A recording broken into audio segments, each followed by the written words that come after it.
Today in the shop, I'll be sharing a bit about sandpaper. Sandpaper is one of the first tools that we teach our youngest makers when they come in to visit because it's handheld, it's easy to use, you can quickly see the results of doing sanding. It's a lifelong skill. You'll always have a project that you want to kind of smooth the edges on. And it also teaches some safety around working with wood and avoiding getting splinters in the first place. As you can see, sandpaper is a green tool in the lab. Everyone is welcome to come in and use it. We do want to wear safety glasses because some of the sawdust that can come up from that could bother our eyes.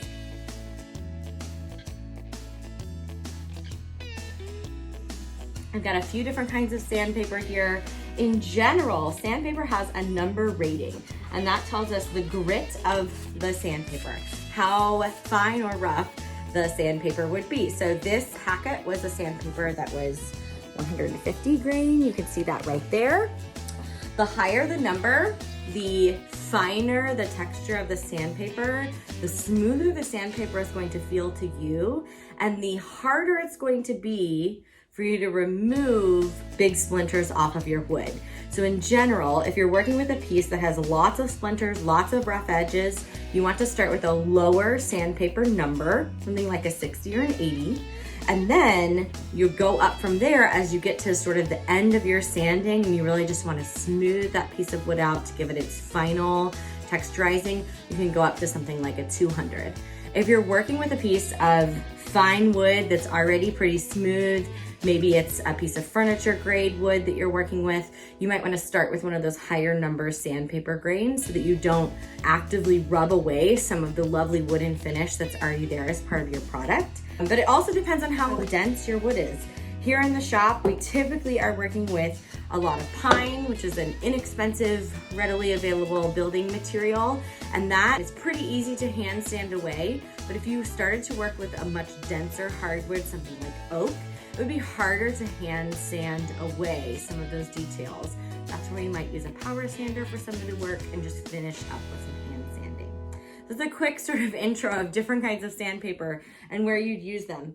Today, I've got a couple pieces of wood that already had some sort of splintery edges. Let's see this one. Look at all of those bumps along the edge of the wood. I've got a piece of birch plywood that I cut on the bandsaw. So take a look at all those splinters that came out from the underneath part of the bandsaw as it was cutting up against the wood. It was kind of pulling some of those splinters with it. I've also got a piece of wood here that I'm going to use as a sanding block. This just makes it easier for me to hold the piece of sandpaper. So sometimes we've already got pre-made sanding blocks. We use these a lot. They are super popular, especially with younger hands. They're not really super effective at sanding, but they're great to get the practice. Or we've got these square pieces of sandpaper, like I mentioned from the package. Should say on there in the back the number. This is a grit 150. And I'm gonna wrap my scrap wood block with that piece of sandpaper to kind of make an easier grip for myself to do my sanding. I also have some of these circular sanding pieces, and these are from a pack for the power sander. So I have a portable power sander that I can take outside and do some big sanding work outdoors and keep all the sawdust out of the shop. And I also have a belt sander on our power tool bench that uses one of these and its attachment to do circular sanding. It's okay to use these for hand as well. This says on the back, grit 120. So this is gonna wrap that up here, grab my item that I wanna sand. And before I even get started, I wanna pay attention to the wood that I'm working with. So this piece of pine, you'll notice these lines that go through it, and those are the grain. The grain of the wood is the natural history of where this wood came from. Those are created by the growing years, the winter season and the summer season. If you cut down a tree and look at the tree trunk, you're gonna see those tree rings. These are the vertical remnants of those tree rings going up through the tree. And there's a lot that went into creating those beautiful rings, and sometimes in woodworking, we're going to want to maintain the look of the grain of the wood. But in our work with sanding, we pay attention to that because this is like the road that we're going to sand on. We want to sand with the grain, this direction, not against the grain, which would be that direction. So as I'm looking to do my sanding, I want to take my sandpaper and rub it along my wood in the same direction of that grain. let you listen to that sound for a little bit.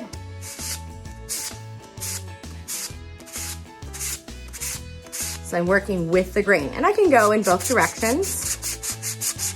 But what I don't want to do is go against the grain. What that will leave are small scratches in my wood, and basically I'll just have to resand it again.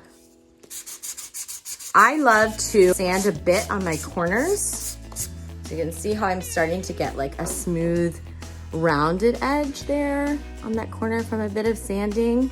And then I am gonna pay attention to some of those like scuff marks that are left behind from the saw that cut this. And in that case, I'm going against the grain along the edge of the corner of the wood. When I work on this with younger students, I'll often say to give yourself a song that you like to sort of be singing out loud or have in mind while you sand, or the ABCs are a good one, or count to 20 is about how long it takes to sing the ABCs. To know that you've given your best effort at sanding that side before you move on to another side. You can see that quick hand sanding I did almost completely removed all of those bumps I had left from the saw. I've also got this sanding block here that I mentioned. Same thing, it's already kind of pre-made. These, because they're a sponge, are a little bit less sturdy to work with, but you get that same kind of effect.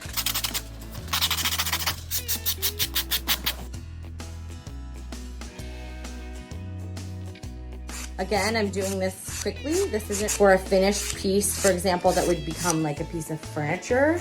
We want to really pay attention to the scuff marks that we might be making while we're sanding. But right now I'm trying to sand it to make it smooth so that there aren't any splinters left on my piece that could potentially hurt somebody if they just reach into a bin and they're wanting to use this for a project. Nice and smooth.